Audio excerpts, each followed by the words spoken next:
كل المفاوضات، توقف كل الملفات.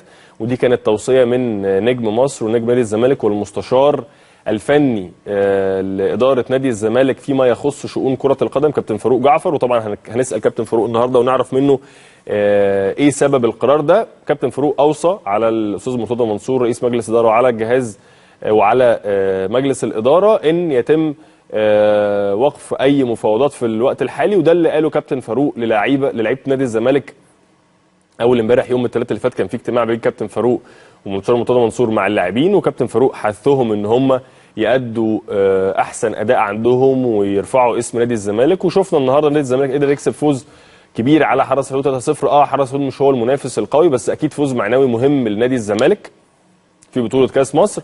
وعشان كده كابتن فاروق قال للعيبه نادي الزمالك ان مفيش اي حديث عن انتقالات دلوقتي، مفيش اي حديث عن صفقات دلوقتي. انتوا جادرين ان انتوا ترفعوا اسم نادي الزمالك وان انتوا تكونوا عند حسن ظن وطموحات وتوقعات جماهير نادي الزمالك.